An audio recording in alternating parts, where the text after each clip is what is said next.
بسم اللہ الرحمن الرحیم. آج کا سبق رسالت. سوال نمبر 1. تمام پیغمبروں کی گنتی اور نام تو معلوم نہیں مگر مشہور پیغمبروں کے کچھ نام بتاؤ. جواب نمبر 1. مشہور پیغمبروں کے چند نام یہ ہیں: حضرت آدم علیہ السلام، حضرت شیس علیہ السلام، حضرت ادریس علیہ السلام، حضرت نوح علیہ السلام، حضرت ابراہیم علیہ السلام، حضرت اسماعیل علیہ السلام، حضرت اسحاق علیہ السلام، حضرت یعقوب علیہ السلام، حضرت یوسف علیہ السلام، حضرت داؤد علیہ السلام، حضرت سلیمان علیہ السلام، حضرت موسیٰ علیہ السلام، حضرت ہارون علیہ السلام، حضرت زکریا علیہ السلام، حضرت یحییٰ علیہ السلام، حضرت الیاس علیہ السلام، حضرت یونس علیہ السلام، حضرت لوط علیہ السلام، حضرت ہود علیہ السلام، حضرت شعیب علیہ السلام، حضرت عیسیٰ علیہ السلام، حضرت خاتم النبیین محمد صلی اللہ علیہ وسلم. سوال نمبر 2. حضرت صلی اللہ علیہ وسلم عرب کے کسی خاندان میں سے ہیں. جواب نمبر 2. حضور صلی اللہ علیہ وسلم خاندان قریش میں سے ہے. عرب کے تمام خاندانوں میں خاندان قریش کی عزت اور مرتبہ زیادہ تھا.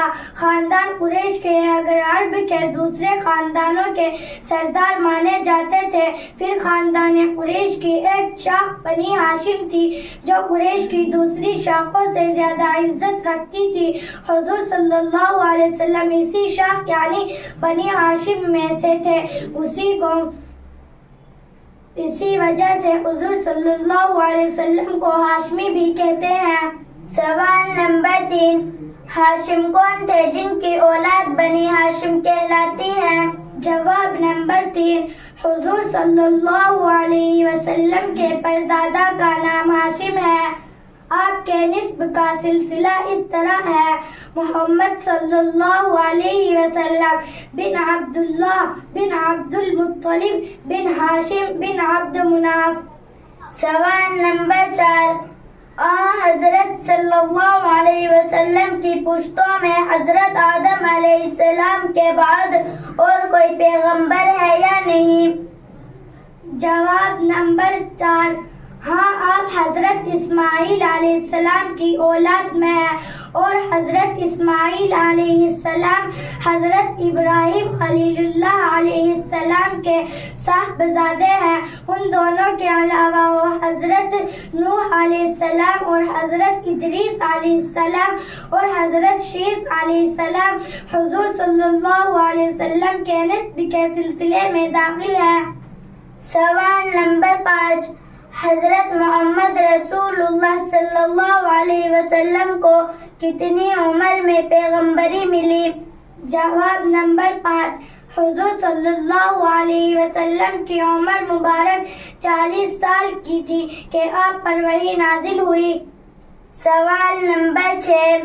وحی سے کیا مراد ہے؟ جواب نمبر 6.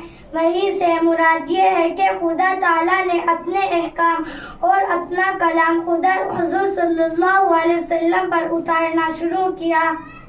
سوال نمبر 7. وحی نازل ہونے کے بعد کتنے دنوں تک حضور صلی اللہ علیہ وسلم زندہ رہے؟ جواب نمبر 7. 23 برس 13 سال مکہ معظمہ میں اور 10 سال مدینہ منورہ میں. سوال نمبر 8. مدینہ منورہ میں آپ کیوں چلے گئے تھے؟ جواب نمبر 8. جب حضور صلی اللہ علیہ وسلم نے مکہ معظمہ کے لوگوں کو خدا تعالیٰ کی توحید کی تعلیم دی اور ان سے فرمایا کہ بت پرستی چھوڑ دو اور ایک خدا پر ایمان لاؤ، تو وہ لوگ آپ کے دشمن ہو گئے، کیونکہ وہ بتوں کی عبادت کرتے اور ان کو معبود سمجھتے تھے، اور طرح طرح سے انہوں نے حضور صلی اللہ علیہ وسلم کو تکلیفیں پہنچانی شروع کر دی۔ حضور انور صلی اللہ علیہ وسلم ان کی عداوت اور دشمنی کی سختیاں اور تکلیفیں برداشت کرتے اور توحید کی تعلیم دیتے اور خدا تعالیٰ کے احکام پہنچاتے رہے، مگر جب ان کی دشمنی کی کوئی حد باقی نہ رہی اور سب نے مل کر حضور صلی اللہ علیہ وسلم کو قتل کر دینے کا ارادہ کر لیا، تو حضور انور صلی اللہ علیہ وسلم خدا تعالیٰ کے حکم سے اپنے پیارے وطن مکہ معظمہ کو چھوڑ کر مدینہ منورہ میں تشریف لے گئے۔ مدینہ منورہ کے لوگ پہلے مسلمان ہو چکے تھے، وہ حضور صلی اللہ علیہ وسلم کے مدینہ میں تشریف لانے کے نہایت مشتاق تھے۔ جب حضور انور صلی اللہ علیہ وسلم مدینہ منورہ میں پہنچے تو ان مسلمانوں نے حضور صلی اللہ علیہ وسلم کی اور حضور صلی اللہ علیہ وسلم کے ساتھیوں کی اپنی جان و مال سے مدد اور اعانت کی۔